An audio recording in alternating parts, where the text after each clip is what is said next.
All right, and we are back here on the GSMC Football Podcast. And for the third part of the show, we are going to now talk about Super Bowl 57. This was the previous matchup between the Chiefs and the Eagles. So I just wanted to take a look back on that matchup and, how that game unfolded, what has changed now with these two teams matching up a couple years later. And this was a great game. This was a very entertaining Super Bowl from start to finish. And, back then, these two teams were both the 1 seed. This time around, the Chiefs are still the 1 seed, but the Eagles are the number 2 seed, but it really doesn't matter. I honestly think, based off of how things went in the playoffs, I think the Eagles would have had their way with the Lions if they were to match up with them. But that didn't happen. We'll see what happens when they match up next year. But, so this was a very entertaining game, like I said. Patrick Mahomes was banged up going into this game because, if you remember, when they played Jacksonville, suffered the high ankle sprain, was able to finish that game, played the AFC Championship game hurt, and then, played in this game hurt. And this image is from the scramble that he had late that set up the go-ahead field goal. But the Eagles got the ball first to start the game, and they put together a nice drive. They went 11 plays, 75 yards down the field. Jalen Hurts scored his first rushing touchdown of the game, or the first tush-push of the game. And then the Chiefs, they answered. They went 8 plays, 75 yards on their own drive, and Mahomes connected with Travis Kelce for a touchdown, so that made it 7-7. And when that happened, I knew, we are in for a very good game here. So then the Eagles then punted on their next drive. Chiefs missed a field goal, and then the Eagles went 5 plays, 68 yards. Jalen Hurts connected with A.J. Brown for a 45-yard touchdown in the corner of the end zone, and that made it 14-7 Eagles. The Chiefs then punted on their next possession, and then the Eagles turned the ball over. And I've talked about this already, but this turnover was costly. This was a big difference in the game. Jalen Hurts ended up fumbling, and he had a very good Super Bowl, Jalen Hurts, don't get me wrong, but turned the ball over, got recovered by Nick Bolton. He returned it 36 yards for a touchdown, and that tied the game. But then the Eagles, they had a quick response to that. They went 12 plays, 75 yards, over 7 minutes of time of possession. They converted on 4th and 5. Jalen Hurts scrambled for 28 yards, and then that led to a Jalen Hurts 4-yard rushing touchdown. And actually, right before that, there was a neutral zone infraction on the Chiefs. So that was big. That was big for them to do that. So that made them go up 21-14. Chiefs then punted on their next possession, and then the Eagles were able to get a field goal before the end of the first half. Jake Elliott kicked a 35-yard field goal, so that made it 24-14. And Mahomes actually, re-aggravated that injury during the game, because I remember he was lying on the ground. I think he got sacked, and he was lying on the ground. And at that point, and then the Eagles go up by 10. You're thinking this is not good for the Chiefs. The Eagles might run away with this thing, but give the Chiefs credit because they didn't back down. They came out in the second half. They went 10 plays, 75 yards down the field. Isaiah Pacheco scored a 1-yard touchdown. Eagles then kicked the field goal on their next drive. They went 17 plays, 60 yards down the field, but ultimately led to a Jake Elliott 33-yard field goal, so that made it 27-21. And then the Chiefs, they went 9 plays, 75 yards, and that led to a Kadarius Toney 5-yard touchdown, so that made it 28-17. Eagles punted on their next possession, which led to Kadarius Toney returning at 65 yards down to the Eagles 5, and later in the drive, Mahomes connected with Sky Moore, his only touchdown of that season.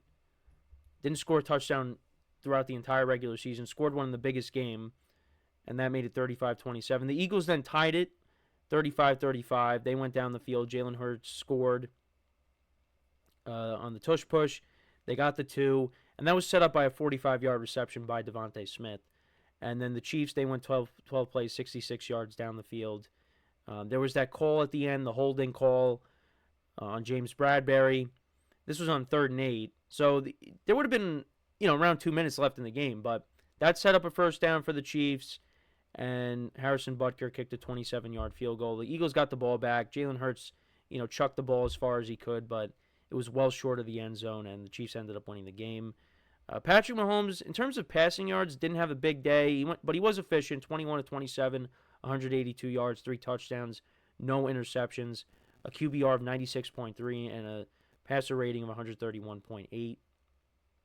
Isaiah Pacheco had 76 yards on the ground. Mahomes had 44 yards on the ground. He had that big scramble towards the end that helped set up the Butker field goal. Jerick McKinnon had 34 yards on the ground. Sky Moore, 4 yards on the ground. Travis Kelce, their leading receiver, 6 receptions for 81 yards and a touchdown. Juju Smith-Schuster had 7 for 53. Nick Bolton had the fumble recovery. Sacks on Jalen Hurts. They only had 2 sacks. 5 tackles for loss in the game for the Chiefs. Passes defense, the 3. And then for the Eagles, like I said, Jalen Hurts had a good Super Bowl. 27 to 38, 340 yards passing, 1 touchdown, no interceptions, was sacked a couple times, like I said. Eagles only ran the ball for 115 yards. Hurts had 70 yards on the ground and 3 rushing touchdowns. 21 yards on the ground by Gainwell, 16 by Miles Sanders, 8 by Boston Scott. Devontae Smith was their leading receiver. He had 7 receptions for 100 yards. A.J. Brown had 6 for 96 and a touchdown.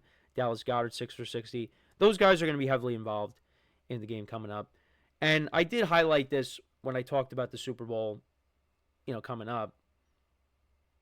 You had Gainwell, 21 yards. Miles Sanders, 16 yards. Boston Scott, 8 yards from your running backs. You're not going to get that out of Saquon Barkley. Saquon Barkley is going to have a big game. That is one of the biggest changes to this game coming up, is the Eagles have a more dynamic running game than they did the last time. And the Eagles were a really good running team in 2022. But now you add Saquon Barkley to the mix. The Chiefs are going to have their hands full with Saquon Barkley.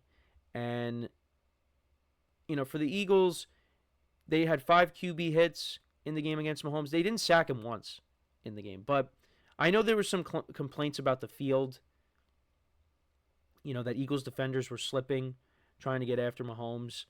So, we'll see what it's like in this game. But, I thought the biggest things from that game, you had the Mahomes scramble at the end. You also had the Jalen Hurts fumble. That proved to be costly. But, ultimately the Eagles had a 10-point lead in this game, and they lost it. They got to make sure that if they have a 10-point lead against the Chiefs, they don't blow it this time. But it just seems like that's a common thing. Because you go back to when the Chiefs first won the Super Bowl in the Mahomes era. They were down by they were down 24-0 to the Texans. They came back and won that game. They won that game 51-31. They were down by 10 to the Titans at home in the championship game the following week. They came back and won that game. They were down by 10 against the Niners in that Super Bowl. They came back and won that game. They were down by 10 in this Super Bowl. They came back and won it. They were down by they were down, I think they were down by 10 in last year's Super Bowl too against the Niners, and they came back and won. The Chiefs, you cannot count them out. You can't. You really gotta, stick a fork in them, because if you leave that door open, you got to make sure you slam that door shut. I was trying to combine 2 different things, but let's use the door analogy. You got to make sure that you slam that door shut. Because if you crack that door open, if that door is still a little bit open, that door's still cracked open, they're gonna walk right through it. And the other thing too is Mahomes is healthy for this game, and you saw that they ran the read option with him, the RPO with him. He had a couple of rushing touchdowns against the Bills. They're gonna do that in this game. If they're close to the goal line, they'll do that with Mahomes. They'll run the read option. They'll run an RPO there. And, I look at, Travis Kelce is not the same player he was a couple years ago. So I don't think he's going to have as big of a game. I mean, maybe he does. I mean, he had a big game against the Texans. So, maybe he has a big game here. But, the Eagles have, I think, the matchup advantage there. I think they'll have something planned for Travis Kelce. And you got to remember, for a brief time, Vic Fangio was the head coach of the Broncos. So, he's played the Chiefs before. So I think he's going to have something cooked up. Now, I don't think they're going to completely shut down this Chiefs offense. Mahomes is going to have a good game. But I think there will be certain points in the game where Vic Fangio wins those mini battles. His defense is going to get some stops when they need to. So I think the game that we're about to see on Sunday is going to be better than the one that we saw here. Maybe it might not be as high scoring, but I think it'll be a better game than what we saw here. I really do believe that, because I think Saquon Barkley is going to make big plays in this game. I think the defense is going to have their... I think the defense is going to get after Mahomes, because the Chiefs' offensive line, I do worry about it a little bit. You worry about it when it comes to the tackles, going up against these Eagles edge rushers. And you know what? Maybe they'll be fine. But I do think that we're going to see Mahomes under a little bit of pressure. But he'll be able to move around better than he did in this Super Bowl here. But it was a great game. It's not going to be the Kelce Bowl this time around. That's the other thing that's missing, Jason Kelce versus Travis Kelce. Although Jason did say that he is going to root for the Eagles. He hopes Travis has a good game, but he's going to be rooting for the Eagles, which I understand that. And I do wish he was playing in this game, but I know a lot of people probably wouldn't, because then more attention would be on the Kelces, and people are just tired of that. But a part of me does kind of wish he was playing in this game. But we'll see if the Eagles get it done this time. They were very close last time. I know people look at the flag, but you know what? Like I said, the Eagles were up by 10 points. You had them, but you cracked that door open, and they walked right through it. So we'll see how this game goes this time around. But let me know what you guys think. What was your favorite moments from the last Super Bowl these two teams played against each other? And do you think that this Super Bowl coming up is going to be better than the one that we saw from a couple of years ago? So we are going to take our next break. And then when we come back, we will talk about Nick Sirianni and Jalen Hurts. We'll talk about how a Super Bowl victory for them would mean a lot for their legacies, their careers. So with that being said, stick around. And we'll be right back here on the GSMC Football Podcast.